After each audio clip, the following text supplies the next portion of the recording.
and we're all flawed.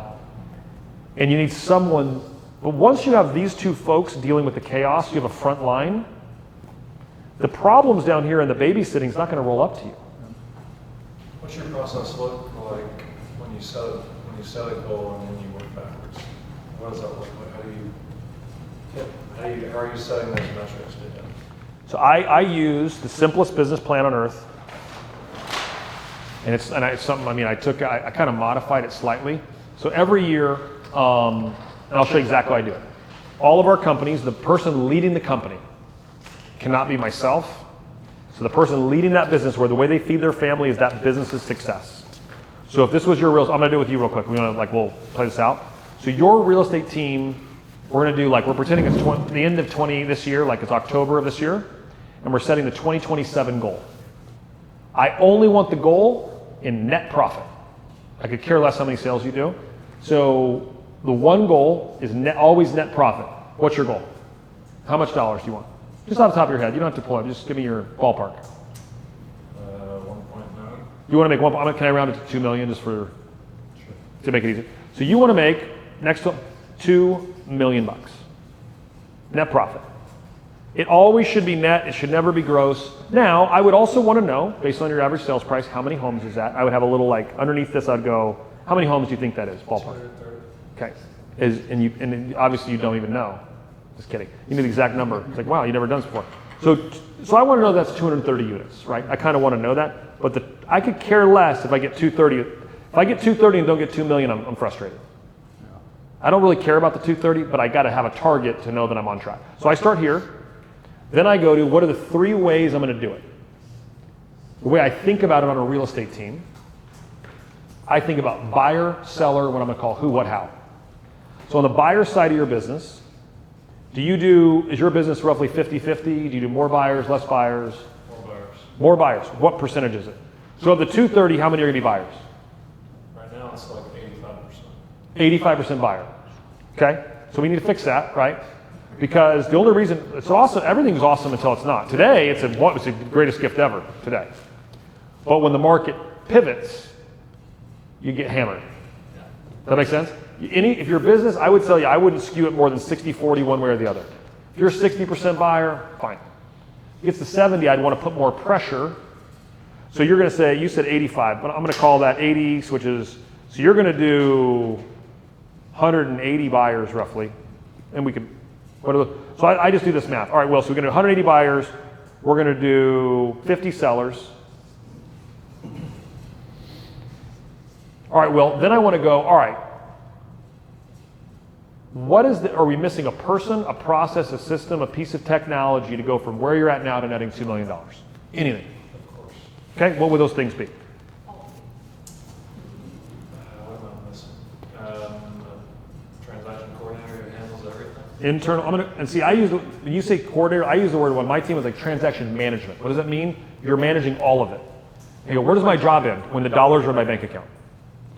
Like you're not just, like you said, contractual. You manage all of it. So we need a transaction manager. Cool, what else?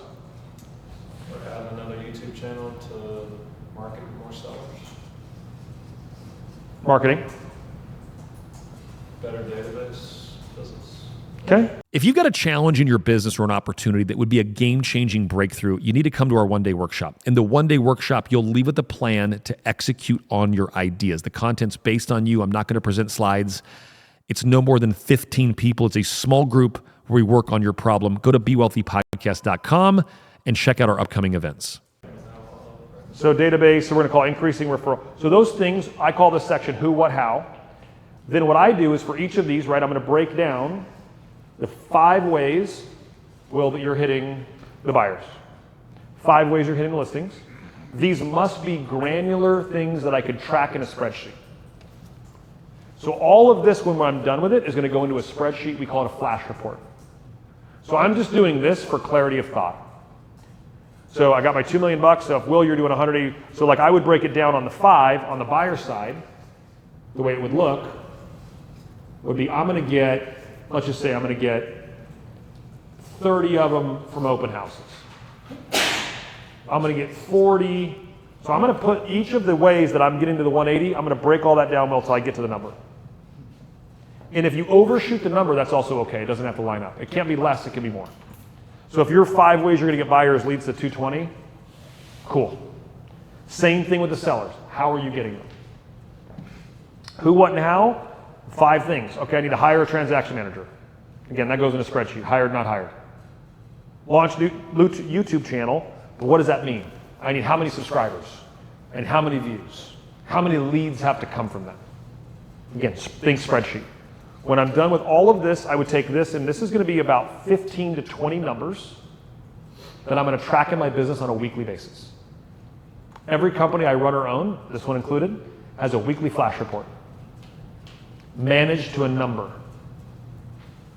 Cole's leading up our podcast, our social media. We've got, on the podcast, we have a download number we're targeting. So every week I get to see it, and I can see if we're on or off track. So in your eye, so this is done weekly, so you can imagine, like, we're tracking appointments held, appointments set on these things. So if every week, Will, we're going on 25 buyer held appointments, and we're getting 15 pre-quals every week, more or less. And one week it's like, we only had 5 pre-quals this week. And your eyes just scan across. Well, every week we're getting 15, and now we had 5. You're going to stop the meeting, right, and go, wait a minute, why are we off? Every one of our business breaks with data all the time. But you know instantly that week. Right? So the team will walk in, by the way, your leader's presenting this to you. So they're going to, after the first time they do it, they're going to walk in already knowing, hey, just so you know, Will, when you get to cell C5, it's going to say 5. I've already fixed it. Here's the 4 things I've done. Here's how I'm tracking, and next week it'll be at 15. Cool.